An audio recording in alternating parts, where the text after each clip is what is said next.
Your 20s, your 30s, 40s, or at any age, there are some common mistakes that we're all making. Christie Nightingale, Manhattan matchmaker and founder of Premier Match, is offering up her professional advice on the mistakes to avoid and what you should be doing instead. Nice to have you here. Thank you for having me. So let's start with this, Christie. Mistake number one.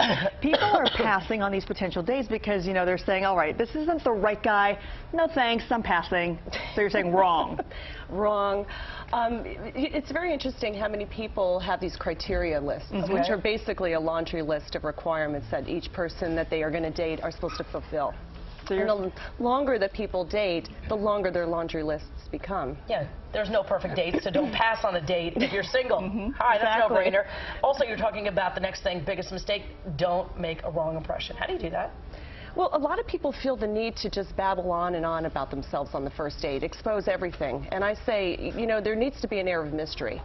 Offer just a little bit of information about yourself. You don't have to reveal everything. Yeah. We also live in this day and age where we all have our cell phones or tablets, got to check our emails. So you're saying toss them all out. When it comes to this date, just you and your partner. Yeah, I mean, you could turn the gadgets off for an hour. I mean, if you're on call and you're a doctor, I mean, I can understand that, but you forewarn your date ahead of time. And that big of a turnoff, you think, when people... Well, it's just, you know, the thing is that here we are on a date, right, and it's only an hour and a half that we're enjoying time together, and we're so quick to respond to the, you know, our BlackBerry when it goes off. I mean, we become such creatures of habit of these things. Yeah, that's true, and that's maybe one of the reasons why you're single, because you're answering your phone on a date.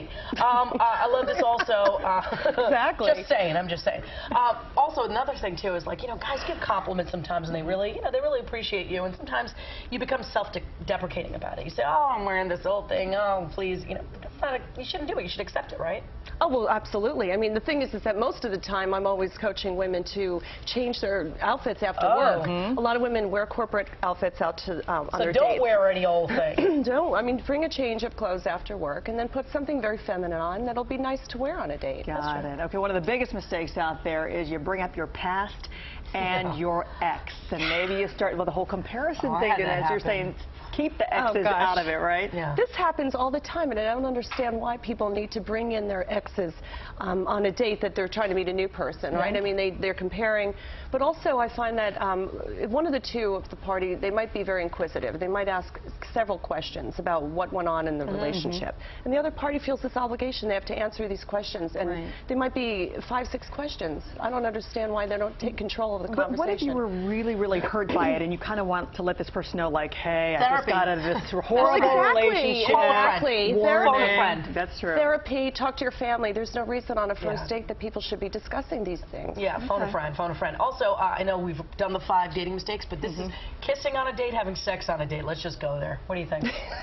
You know, listen, if you're enjoying your time with each other, I think a kiss at the end of the date is wonderful. Okay. Sex, no. I mean, please, across the board, we got to stay old-fashioned somewhat. Yes, not on the first date. All right, thank you, Christie. We appreciate it. Christie Nightingale from Premier Match for joining us this morning. Next week, we're looking for expert advice on how to flirt with the opposite. That's a whole art in itself when it comes to flirting. It is. It is. There is an art to it. Are you dangling your shoe?